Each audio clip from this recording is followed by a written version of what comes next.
আমি আমার জায়গা থেকে সবচেয়ে পজিটিভ সেটা হচ্ছে যে যতগুলো ছবি আসছে সবগুলোই ডিফারেন্ট জনরার।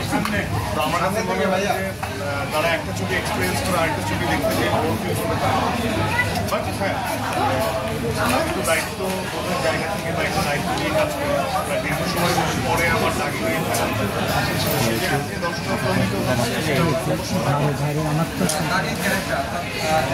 আসামির রূপে আমরা দেখেছি। এই ক্যারেক্টারটা যখন আপনি ধারণ করেছেন সেই অভিজ্ঞতা যদি শেয়ার করতেন আজকে ঈদের দিনে।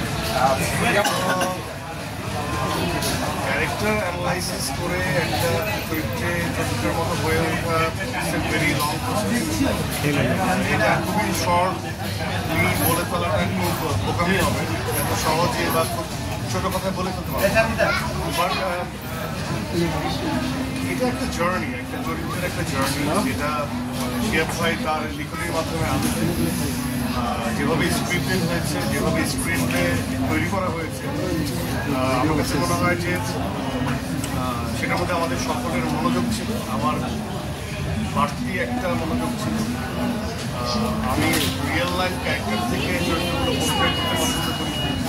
আমার রিয়েল লাইফ অবজারভেশন বিভিন্ন চরিত্রে বসানো এবং একই অর্থে আমাদের যে সুপার অবজেক্টিভ, গল্পের যে একটা সুপার অবজেক্টিভ থাকে, একটা লক্ষ্য থাকে, সেটার সাথে চরিত্রের একটা ব্লেন্ডিং অ্যাজ এ পারফর্মার তৈরি করা এবং সেটা একজন ডিরেক্টরের সামনে উপস্থাপন করা এবং তারপর ওই এডিটেড ভার্সন মানে ডিরেক্টর কিছু পছন্দ করবেন, রাখবেন, ছেলে দিবেন।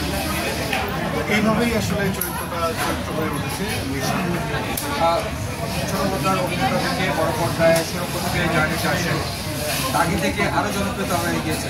আসলে কি আমরা আপনাদের সাথে আসলে ভবিষ্যতে কি সিনেমার সাথেই সবসময় মানে সিনেমার একজন নায়ক হিসাবেই সবসময় আমরা পাবো না? আমি নিজেকে অভিনয়ের মানুষ অ্যাজ এ পারফর্মার বা অভিনেতা হিসেবে এস্টাবলিশ করতে চাই।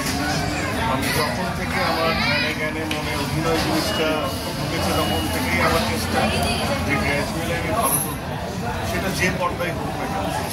আমার কাছে মনে হয় যে একজন পারফর্মারের পর্দা নিয়ে কনসার্ন হওয়ার কিছু নয়, সেটা লার্জার লাইফ যখন একটা স্ক্রিপ্টিং হয় বা ডিরেক্টর যখন চিত্রনাট্য তৈরি করে সেটার মধ্যে অথবা প্রোডাকশন ভ্যালুটাও তৈরি করে আসলে ডিরেক্টর, তখন কিছুটা পারফরমেন্সের জায়গা চেঞ্জ আসে। বাট একজন পারফর্মারের বা একজন অ্যাক্টরের আমার মনে হয় যে পর্দা নিয়ে অনেক বেশি কনসার্ন না হয়ে যদি সে ডিরেক্টরের কল অফ অ্যাকশন অ্যান্ড চরিত্রের প্রতি জাস্টিস করার চেষ্টা করে, চরিত্রটা হয়ে ওঠার চেষ্টা করে, তাহলেই তার সাকসেসফুল। আর হ্যাঁ, অবভিয়াসলি আমার যেহেতু শুরু, সেটাকে আমি কখনোই আমার কাছে কনভিন্স